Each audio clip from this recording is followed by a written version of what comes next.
Class 12 के प्यारे विद्यार्थियों, स्वागत है आप सभी का शिवम लेक्चरर में। साहित्यिक हिंदी का पेपर है जो कि बोर्ड एग्जाम 2025 के लिए सबसे ज़्यादा इंपॉर्टेंट है, तो आप लोग वीडियो को पूरा अंत तक देखिएगा। पूरा पेपर एकदम अच्छे से आंसर के साथ हल करके बताने वाले हैं, यहाँ पर आप देख सकते हैं। ठीक है, तो आप लोग वीडियो को पूरा अंत तक देखिएगा मेरे प्यारे बच्चों। समय 3 घंटे 15 मिनट होता है और पूर्णांक होता है 100 का। ठीक है, यहाँ पर थोड़ा सा निर्देश देख लेते हैं। निर्देश में क्या है, प्रारंभ के 15 मिनट परीक्षार्थियों को प्रश्न पत्र पढ़ने के लिए निर्धारित है। इस प्रश्न पत्र में 2 खंड हैं, दोनों खंडों के सभी प्रश्नों के उत्तर देना अनिवार्य है। तो मेरे प्यारे बच्चों, वीडियो को पूरा अंत तक देखिएगा। महत्वपूर्ण साहित्यिक परिचय आपको कैसे लिखना है, प्रार्थना पत्र कैसे लिखना है, निबंध कैसे करना है, संस्कृत गद्यांश पद्यांश का संदर्भ सहित हिंदी में अनुवाद कैसे करना है, रेखांकित अंश की व्याख्या कैसे करना है, सब कुछ आंसर के साथ आपको अच्छे से बताने वाले हैं। तो आप लोग वीडियो को पूरा अंत तक देखिए। अगर इसका आपको पीडीएफ चाहिए, अगर आपका इसको पीडीएफ चाहिए तो डिस्क्रिप्शन में टेलीग्राम की लिंक मिल जाएगी, वहां से जा करके आप टेलीग्राम ज्वाइन कर लेना और वहां पर आपको लिंक पीडीएफ मिल जाएगी। ठीक है मेरे प्यारे बच्चों, तो चलिए वीडियो को शुरू करते हैं। सभी लोग वीडियो को लाइक कर देंगे, चैनल पर नए होंगे चैनल को सब्सक्राइब कर देंगे, वीडियो को शेयर कर देंगे। चलिए शुरू करते हैं। सबसे पहले खंड का, इसमें प्रश्न नंबर 1 का है, जयशंकर प्रसाद द्वारा लिखित नाटक नहीं है। करुणालय, कल्याणी परिणय, सज्जन, भारत सौभाग्य। तो करुणालय, कल्याणी परिणय, सज्जन, ये तीनों जयशंकर प्रसाद के नाटक हैं। भारत सौभाग्य नाटक नहीं है, तो यहाँ पर यही सही हो जाएगा। ठीक है, भारत सौभाग्य बद्री नारायण चौधरी प्रेमघन की रचना है। इसके बाद प्रश्न नंबर 1 का है, निम्नलिखित में से कौन सा उपन्यास प्रेमचंद्र द्वारा लिखित है। इरावती, ऋतु चक्र, सुनीता, निर्मला। तो मेरे प्यारे बच्चों, निर्मला मुंशी प्रेमचंद का उपन्यास है, तो यहाँ पर चौथा ऑप्शन करेक्ट हो जाएगा। सुनीता उपन्यास है जैनेन्द्र कुमार का। इरावती उपन्यास है मेरे प्यारे बच्चों जयशंकर प्रसाद का। इरावती अपूर्ण उपन्यास है। ठीक है, और ऋतु चक्र उपन्यास है इलाचंद जोशी का। इसके बाद प्रश्न नंबर 1 का है, निम्न में से हजारी प्रसाद द्विवेदी की रचना नहीं है। हिंदी साहित्य की भूमिका, विचार और वितर्क, बिल्ले सुर बकरिया, साहित्य का मर्म। तो मेरे प्यारे बच्चों, हजारी प्रसाद द्विवेदी की रचना नहीं है। तो हिंदी साहित्य की भूमिका है, विचार और वितर्क है, साहित्य का मर्म है। बिल्ले सुर बकरिया नहीं है, तो यही वाला ऑप्शन बिल्कुल करेक्ट हो जाएगा। बिल्ले सुर बकरिया उपन्यास है निराला का, सूर्यकांत त्रिपाठी निराला का।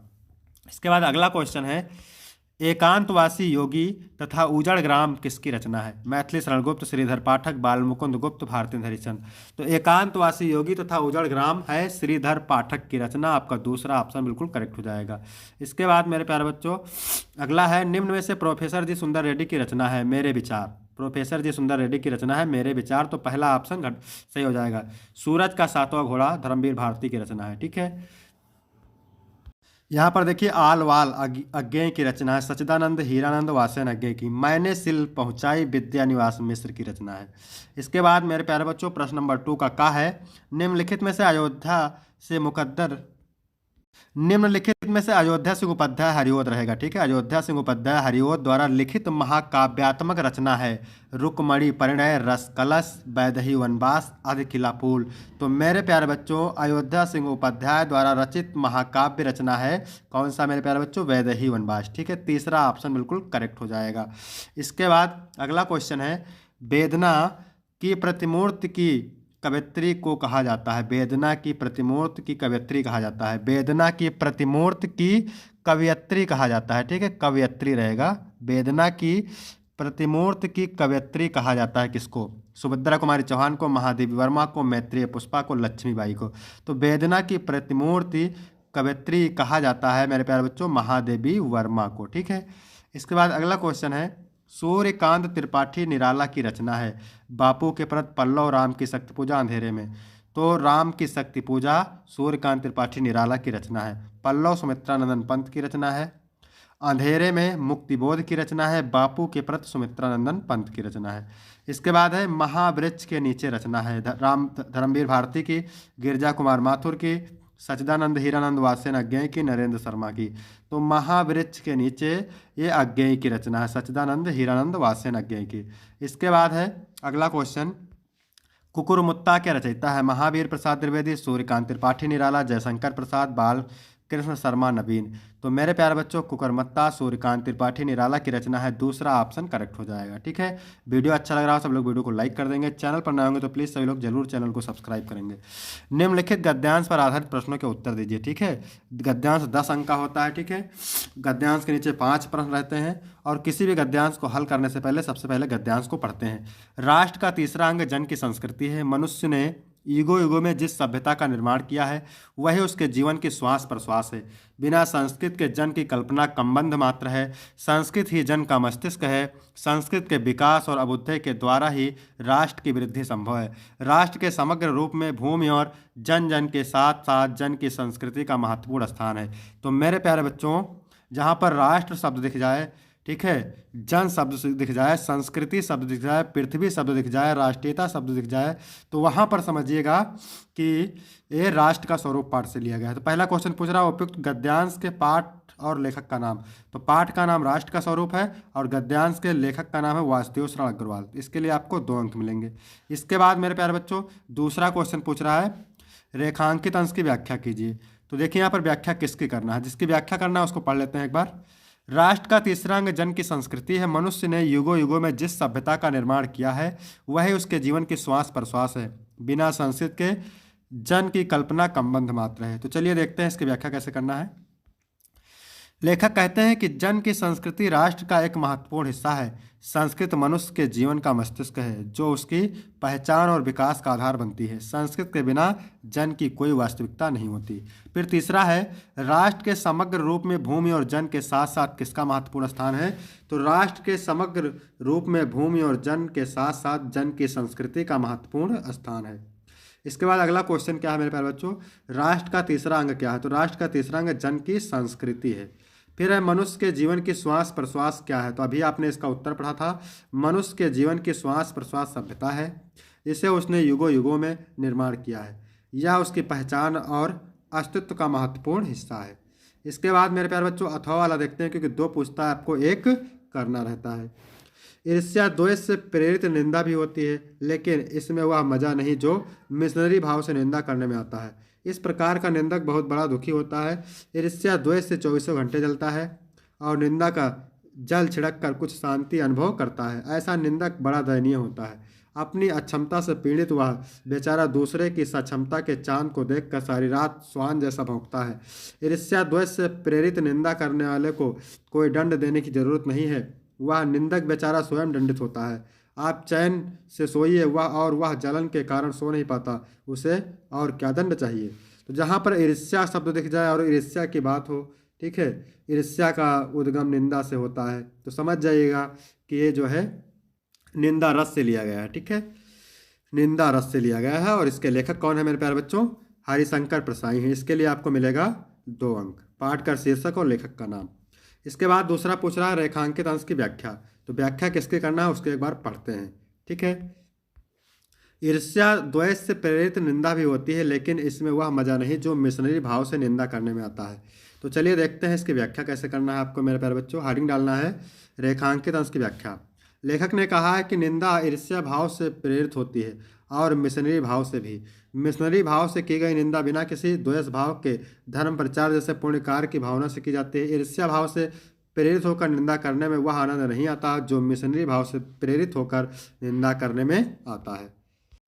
अगला क्वेश्चन देखते हैं, मिशनरी निंदक शांति का अनुभव कब करता है। तो मिशनरी निंदक ईर्ष्या द्वेष से 24 घंटे जलता है और निंदा का जल छिड़क कर कुछ शांति अनुभव करता है।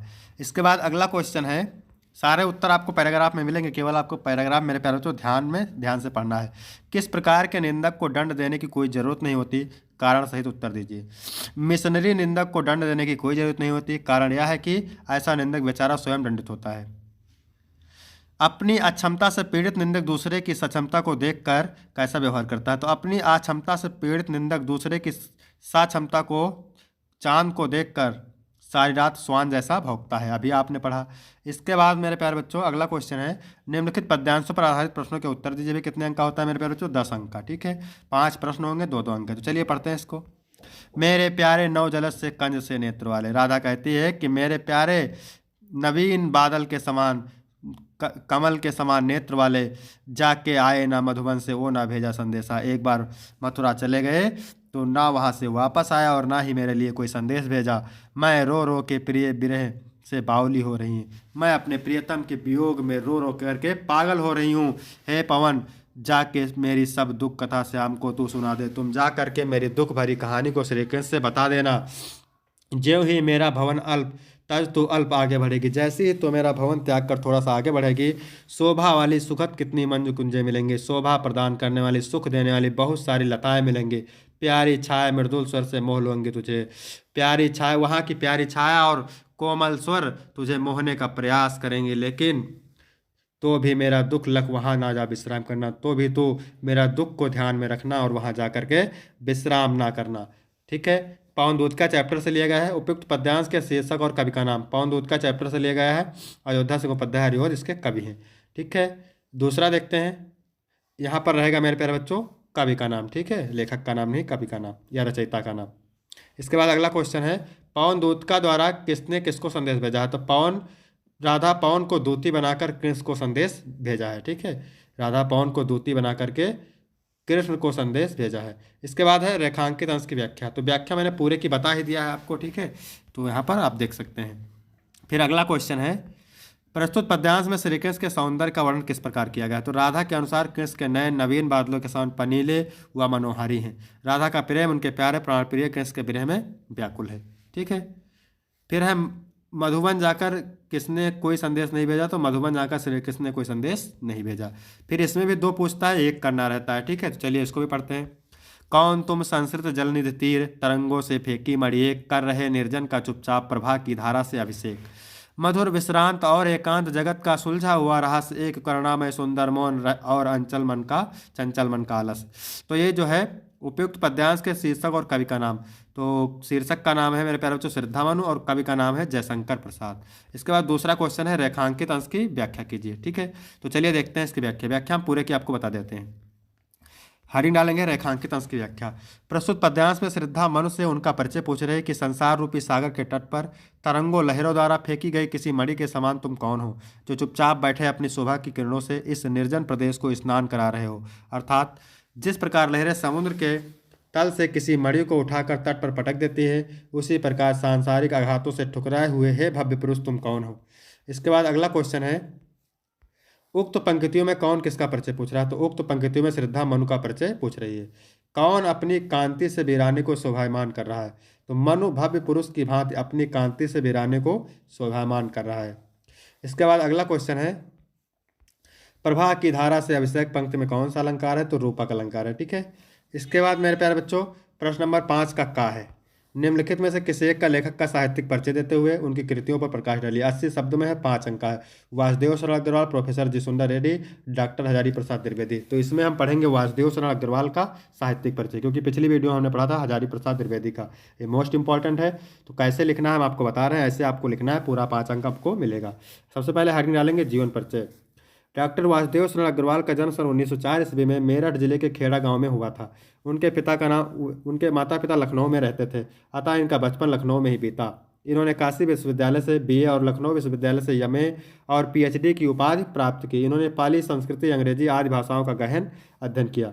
हिंदी साहित्य की सेवा में लीन यह महान व्यक्ति 27 जुलाई सन 1967 ईस्वी में भारत माता के चरणों में हमेशा के लिए सो गया। इसके आगे हेडिंग डालेंगे साहित्यिक परिचय। डॉक्टर वासुदेव शरण अग्रवाल ने कविता लेखन से अपना साहित्य प्रारंभ किया। यह लखनऊ एवं मथुरा के पुरातत्व संग्रहालय में निरीक्षक, केंद्रीय पुरातत्व विभाग के संचालक और राष्ट्रीय संग्रहालय दिल्ली के अध्यक्ष रहे। इन्होंने साहित्य जीवन में साहित्य के साथ साथ पुरातत्व को भी अपने अध्ययन का विषय बनाया। इनकी भाषा शुद्ध कड़ी बोली है। इन्होंने अपनी भाषा में अनेक देशज शब्दों का भी प्रयोग किया है। यह केवल एक गद्य लेखक ही नहीं बल्कि काव्य प्रेमी भी थे। इसके बाद डालेंगे रचनाएं। हेडिंग रचनाएं डॉक्टर वासुदेव शरण अग्रवाल जी ने निबंध संग्रह, शोध तथा संपादन के क्षेत्र में महत्वपूर्ण कार्य किया। इनकी रचनाएं निम्न हैं। निबंध संग्रह कल्पवृक्ष, कल्पलता, पृथ्वीपुत्र, वाग्धारा, वेद विद्या। शोध ग्रंथ पाणिकालीन भारत, संपादन पद्मावत हर्षचरित।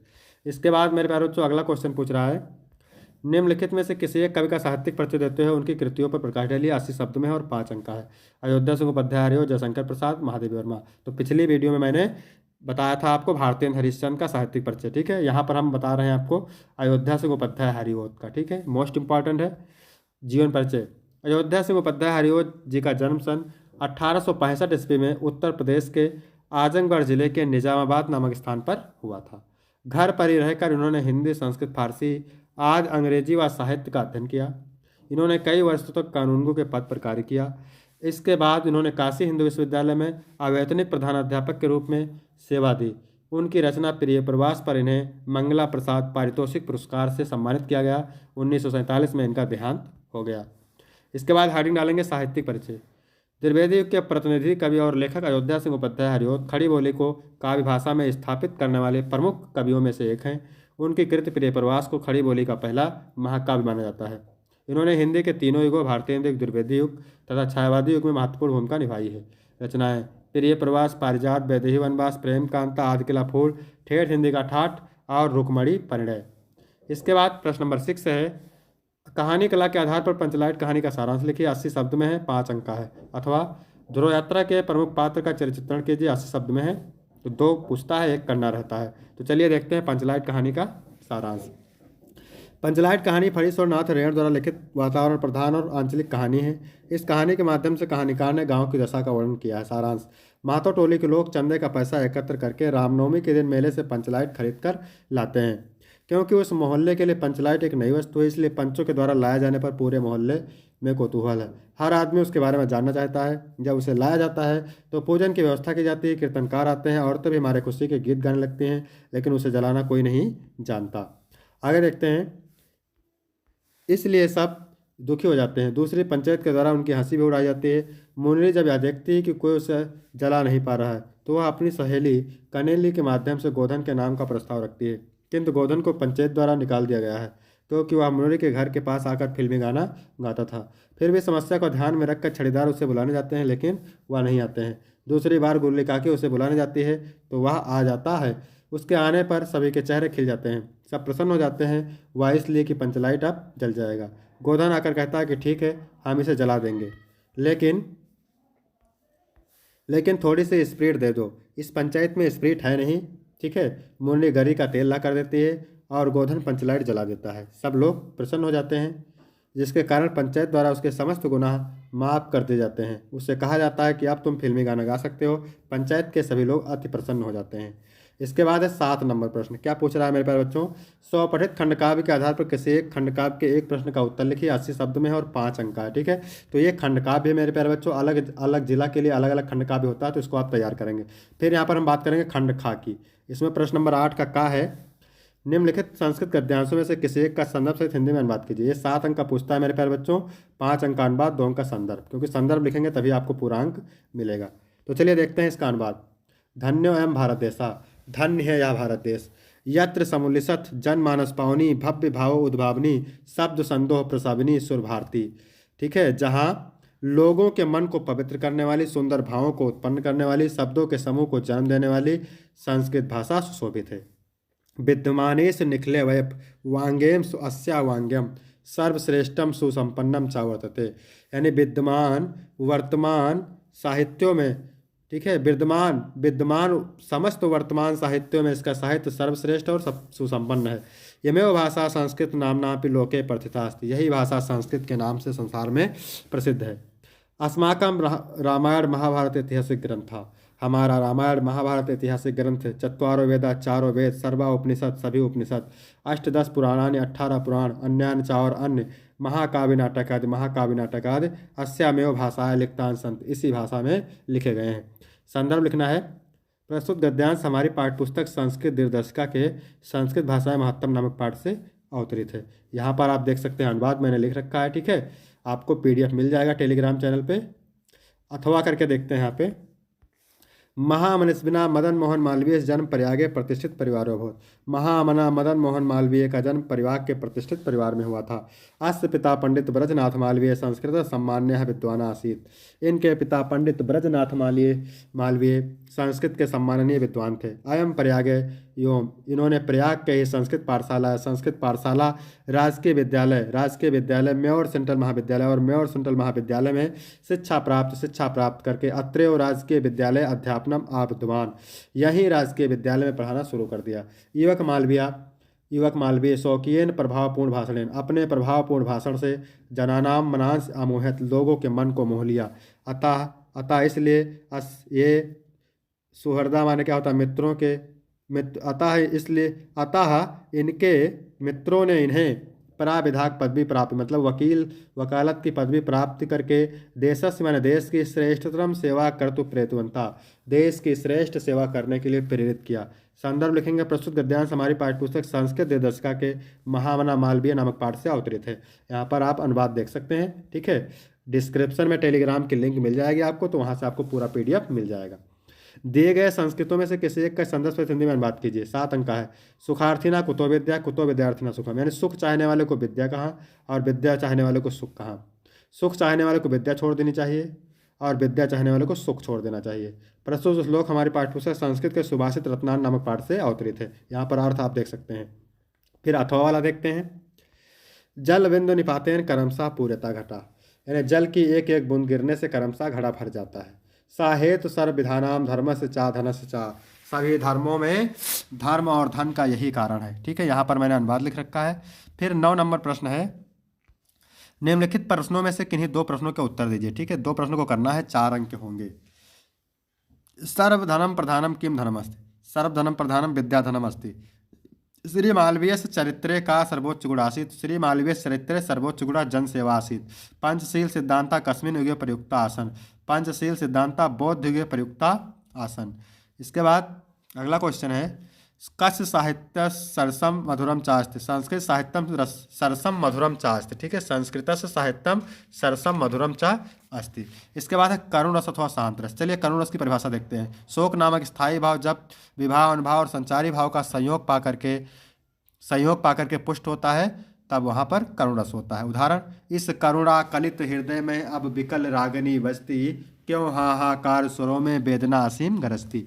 उपमा अथवा उत्प्रेक्षा अलंकार। ठीक है, तो उपमा अलंकार की परिभाषा होती है जब उपमेय में उपमान की तुलना की जाए तो वहाँ पर उपमा अलंकार होता है। पीपर पाद सरिस मंडोला, है ना, फूलों सा चेहरा तेरा कलियों सी मुस्कान। दूसरा है, अगला है चौपाई अथवा कुंडलीय छंद। चौपाई की परिभाषा होती है, चौपाई सममात्रिक छंद है, इसमें 4 चरण होते हैं, प्रत्येक चरण में 24-24 मात्राएं होती हैं। उदाहरण, जय हनुमान ज्ञान गुण सागर, जय कपीस तिहु लोक उजागर, रामदूत अतुलित बलधामा, अंजनी पुत्र पवन सुतनामा। ठीक है, इसके बाद 11 नंबर प्रश्न है, निम्नलिखित में से किसी एक विषय पर निबंध लिखना है। 9 नंबर का होता है। भारत में आतंकवाद, नारी सशक्तिकरण, जातिवाद की समस्या, कारण और निवारण, दहेज प्रथा में अभिशाप। ये आप निबंध तैयार कर लेंगे। ठीक है, इसके बाद 12 का पहला है, साक्षरा का संध विच्छेद है। तो साक्षरा का संध विच्छेद होता है मेरे प्यारे बच्चों सा प्लस अक्षरा, बा ऑप्शन करेक्ट हो जाएगा। इसके बाद है हरिश्चंदा में संधि है। हरिश्चंद में स्वर संधि है, व्यंजन संधि है, संधि है, दीर्घ संधि है। तो इसमें विसर्ग संधि है। ठीक है, कौन सी है मेरे प्यारे बच्चों, यहाँ पर रहेगा विसर्ग संधि, विसर्ग संधि। इसके बाद है नमस्ते का संधि विच्छेद है। नमस्ते का संधि विच्छेद होता है नमः प्लस ते, क्या होता है, नमः प्लस ते, इसमें विसर्ग संधि है। इसके बाद है निम्नलिखित में से किन्हीं 2 का समास का नाम लिखिए। ठीक है, प्रतिमाना, भुजदंडा, चराचरम। प्रतिमाना में प्रति उपसर्ग लगा है, अव्ययीभाव समास है। कर्मधाराय समास है भुजदंडा में, और चराचरम में भी कर्मधाराय समास है। ठीक है, इसके बाद है 13 नंबर प्रश्न, क्या कह रहा है, किसी बैंक में खाता खोलने के लिए बैंक के शाखा प्रबंधक को आवेदन पत्र लिखिए अथवा अपने मोहल्ले की नालियों की सफाई और नगर निगम के स्वास्थ्य अधिकारी को पत्र लिखिए। तो चलिए देखते हैं इसमें क्या है। पहला वाला देखते हैं, बैंक में खाता खोलने के लिए बैंक के शाखा प्रबंधक को पत्र। तो सबसे पहले लिखेंगे सेवा में शाखा प्रबंधक महोदय, बैंक का नाम लिख देंगे, कोई भी बैंक जो आपकी इच्छा हो, SBI है ना, reserve bank of India, Allahabad UP ग्रामीण बैंक, फिर बैंक शाखा का नाम लिख देंगे। विषय लिखेंगे खाता खोलने के लिए आवेदन पत्र। ठीक है, इतना लिखने के बाद हेडिंग डालेंगे महोदय, सभी ने निवेदन है कि मैं आपका नाम, मैं महेश कुमार, पुत्र या पुत्री महेश कुमार, ठीक है, सन आप मोहन, यहाँ अभिभावक का नाम लिख देना, निवासी आपका पूरा नाम, ठीक है, निवासी लिख देंगे। सभी ने निवेदन है कि मैं आपका नाम यहाँ पर लिख देंगे। ठीक है, पुत्र पुत्री जो भी हो, अभिभावक का नाम लिख देंगे। ठीक है, महेश सनाप मोहन, निवासी आपका पूरा पता, तो निवासी जहाँ के होंगे यानी पूरा पता लिख देंगे। आपके बैंक में एक बचत खाता खुलवाना चाहती हूँ। मेरी आयु लिखनी है। ठीक है, वर्ष है, मतलब 18 वर्ष से 20 वर्ष है, और मुझे अपनी व्यक्तिगत बचत एवं अन्य आवश्यकताओं के लिए बैंक खाता आवश्यक है। अतः आपसे अनुरोध है कि मेरे नाम से एक खाता खोलने की कृपा करें। मैं आवश्यक दस्तावेज जैसे Aadhaar card, PAN card, passport size photo और अन्य आवश्यक फॉर्म संलग्न कर रही हूँ। कृपया मेरे आवेदन पर शीघ्र कार्रवाई करने की कृपा करें। आगे लिख देंगे धन्यवाद, फिर सादर आपका नाम आबासा लिख देंगे क्योंकि आप परीक्षा में लिख रहे हैं, ठीक है, तारीख और सब आबासा। इसके बाद 14 का पहला है लघुता में प्रत्यय है, तो लघुता में तल प्रत्यय है, ठीक है, कौन सा है, तल प्रत्यय है। इसके बाद है किस शब्द में मतुप प्रत्यय है, तो बुद्धिमान में मतुप प्रत्यय लगा हुआ है। इसके बाद खा नंबर है, क्या कह रहा है, रेखांकित पदों में से किसी एक पद में विभक्ति तथा संबंधित नियम का उल्लेख कीजिए। 2 अंक का होता है। ग्राहम परितः वनम अस्ति, यहाँ पर परिता शब्द मिल गया तो समझ जाइए कि द्वितीय विभक्ति है। कौन सी विभक्ति है, द्वितीय। अभिता परिता समया निक्सा हा प्रति मिल जाए तो वहाँ पर द्वितीय विभक्ति। सा सिरसा खल्लौटा, यानी एनांग विकारा सूत्र से इसमें कौन सी विभक्ति है मेरे प्यारे बच्चों, एनांग विकारा सूत्र से इसमें है तृतीय विभक्ति, यानी वह सिर से गंजा है, ठीक है। तो शरीर में कोई विकार हो, कोई कमी हो तो वहाँ पर तृतीय विभक्ति होगी। देवेभ्यम स्वाहा, तो इसमें नमा शब्द दिख जाए, स्वाहा शब्द दिख जाए, स्वधा दिख जाए, अलम दिख जाए, वसठ दिख जाए, तो यहाँ पर स्वाहा शब्द है तो समझ जाए इसमें चतुर्थी विभक्ति है, ठीक है। तो यहाँ तक मेरे प्यारे बच्चों वीडियो कंप्लीट होता है। वीडियो कैसा लगा, वीडियो अच्छा लगा तो वीडियो को लाइक करेंगे, चैनल को सब्सक्राइब करेंगे और कमेंट करके जरूर बताएंगे कि वीडियो कैसा लगा, ठीक है। और आपको यदि PDF चाहिए तो आप टेलीग्राम की लिंक आपको डिस्क्रिप्शन में मिल जाएंगे, वहाँ से आप ले सकते हैं। धन्यवाद।